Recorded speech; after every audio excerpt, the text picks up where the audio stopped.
आता नवीन शरीर धारण करेल ताईंचा आत्मा आणि कुठेतरी पुन्हा जन्माला येईल आणि हे निश्चित सत्य आहे आणि हे सत्य आपण सगळ्यांनी स्वीकारलं पाहिजे. मी म्हटलं तुम्हाला की ताईंना तिथे जायचं होतं आणि ते तिथे घडलं.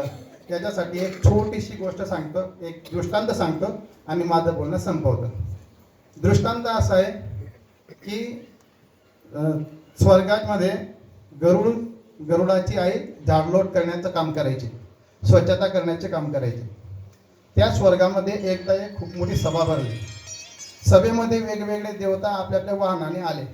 त्या ठिकाणी शनी महाराज पण आले. शनी महाराजाचं वाहन आपल्या सगळ्यांना माहिती आहे, गरुड होतं. शनी महाराज मध्ये सभेसाठी गेले. आपलं वाहन गरुड दरवाजापाशी उभं केलं. गरुड आता दरवाजावर थांबलेला आहे. त्याची आई त्याच ठिकाणी झाडलोट करण्याचं काम करते आणि काही मिनिटांनी त्याची आई गरुडाजवळ आली आणि म्हणाली की गरुडा मुला, मी खूप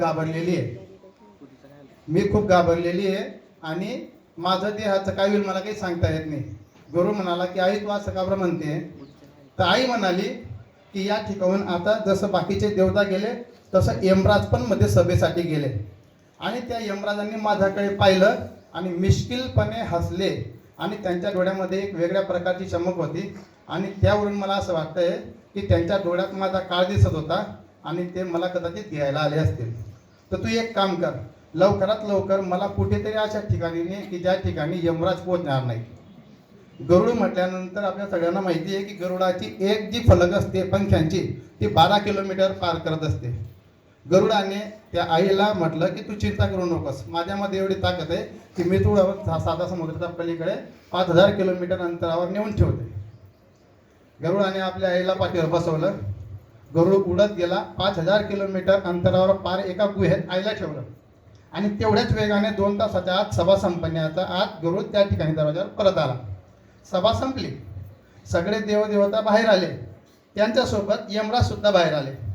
यमराजांनी पाहिलं की ही म्हातारी या ठिकाणी स्वच्छता काम करत होती. गरुडाची आई आता ही दिसत नाहीये म्हणून तो गरुडाकडे मिश्किलपणे पुन्हा हसायला लागला.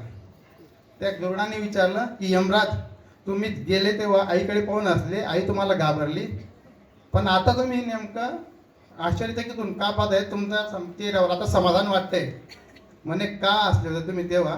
तर गरुडाचे जे उत्तर आहे ते खूप छान आहे. त्या यमराजाचं उत्तर आहे ते खूप छान आहे. यमराज सांगतात की तू तुझ्या आईला कुठे सोडून आला?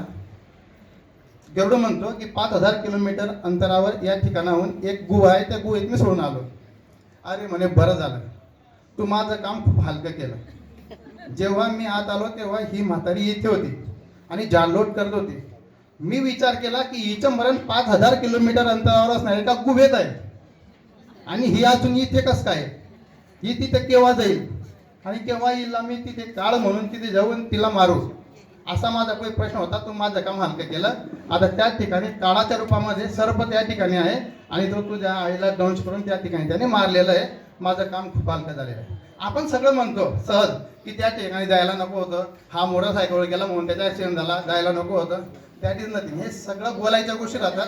मरण निश्चित आहे, प्रत्येकाला एकाने एक दिवस जायचं आहे आणि म्हणून फक्त आपल्या हातामध्ये काय आहे की मृत्यू आणि जीवनाचा मधला जो काळ आहे तो काम करायचा, तो चांगलं काम करा, जसं सरिता दिदींनी अल्प आयुष्यामध्ये करून टाकलं. आज एवढी सगळी मंडळी त्याच्यासाठी जमलेली आहे. आता दिदीने सांगितलं की आपलं जीवन काय आहे? आपलं जीवन नाटक आहे. शेक्सपियर नावाचा खूप मोठा नाटककार आहे, तो असं म्हणतो की whole world is a stage. संपूर्ण जीवन एक स्टेज आहे. What is happening in this world is drama. जे काही घडलंय ते नाटक आहे. We are the puppets in the hands of the god. आपण सगळेजण देवाच्या हातातली कठपुतळी